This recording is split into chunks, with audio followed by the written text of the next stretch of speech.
મિત્રો, અત્યારના સૌથી મોટા અને અગત્યના સમાચારમાં વાત કરીશું. નવા વર્ષમાં મહિલાઓને ભેટ આપવામાં આવશે. નવા વર્ષમાં મહિલાઓ માટે સારા સમાચાર સામે આવ્યા છે. દિલ્હીની મહિલાઓને મુખ્યમંત્રી મહિલા સન્માન યોજના હેઠળ દર મહિને 1000 રૂપિયા આપવામાં આવશે. તે જ સમયે નવા વર્ષથી મહારાષ્ટ્રની મહિલાઓને 1000 રૂપિયાની જગ્યાએ 2100 રૂપિયા મળી શકે છે. ઝારખંડ સરકારે મહિલાઓને 2500 રૂપિયા આપવાનું શરૂ કર્યું છે, જ્યારે મધ્યપ્રદેશ સરકાર લાડલી બહેન યોજનાની રકમ વધારીને 3000 રૂપિયા પણ કરી શકે છે. મિત્રો, અન્ય મહત્વના સમાચારની વાત કરીએ તો H1B વિઝામાં સુધારાની જરૂર છે તેવું મસ્કે જણાવ્યું છે. એલોન મસ્કે ફરી એકવાર H1B વિઝા પર નિવેદન આપ્યું છે. આ પ્રોગ્રામને પૂરો થયેલો ગણાવતા એલોન મસ્કે તેમાં મોટા પાયે સુધારાની વાત કરી છે. મસ્કે કહ્યું છે કે ન્યૂનતમ પગાર અને મેન્ટેનન્સમાં વધારો કરીને પ્રોગ્રામમાં સુધારાની જરૂરિયાત છે. અગાઉ ગયા અઠવાડિયે તેમણે H1B વિઝાના સમર્થનમાં પોસ્ટ શેર કરી હતી.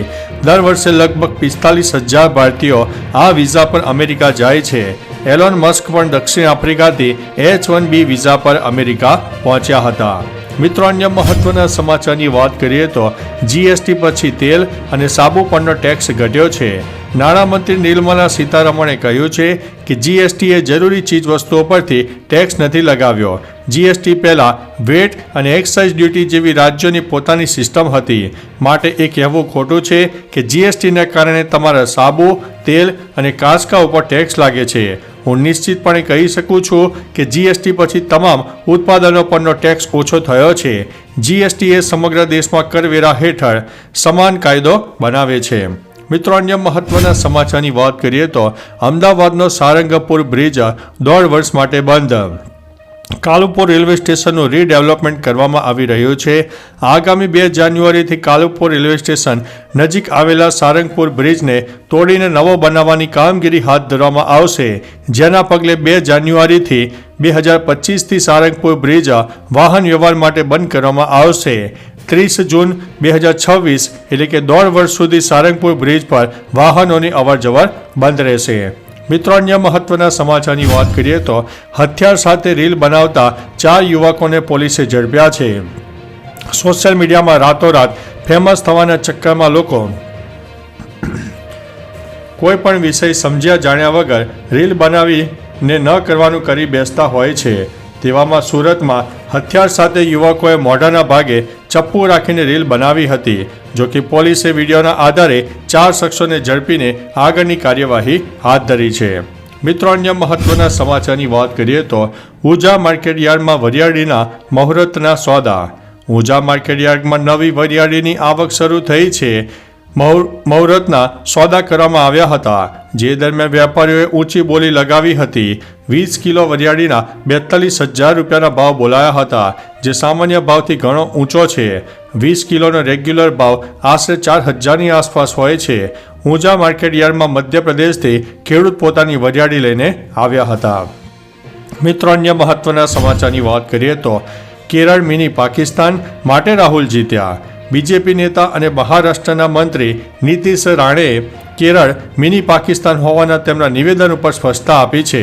તેમણે કહ્યું છે કે તેઓ કેરળમાં ચાલી રહેલા ધર્માંતરણને લઈને આવી વાત કરી રહ્યા છે.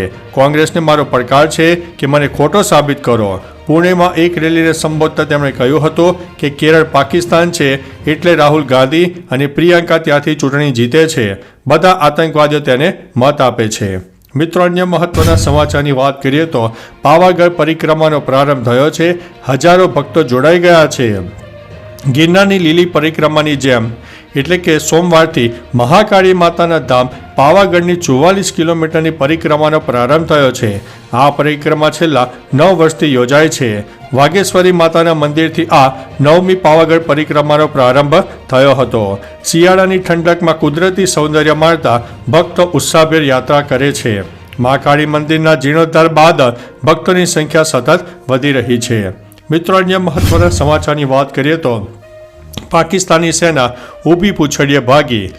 પાકિસ્તાન અને તહેરીકે તાલિબાન વચ્ચેની લડાઈ વચ્ચે ટીટીપી આતંકવાદીઓ એક વિડીયો જાહેર કરીને દાવો કર્યો છે કે તેમણે પાકિસ્તાનની સેનાની ચોકી પર કબજો કરી લીધો છે. વિડીયોમાં દેખાઈ રહ્યું છે કે કેવી રીતે પાકિસ્તાની સૈનિકો પોસ્ટ છોડીને ભાગી ગયા.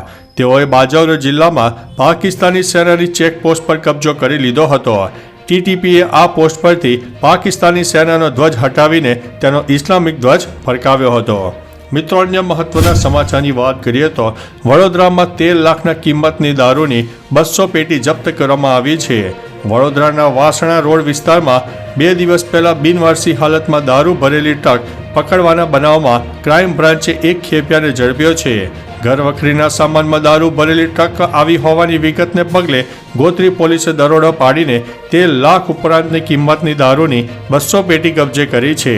પોલીસને જોઈને 2 લોકો સ્થળ ઉપરથી ભાગી છૂટ્યા હતા, જેથી પોલીસે મોટરસાયકલ પર કબજે લીધી છે. તો ચાલો મિત્રો, ફરીથી દેશ અને દુનિયાના સુપરફાસ્ટ સમાચાર લઈને મળતા રહીશો. ત્યાં સુધી અમને રજા આપશો. નમસ્તે.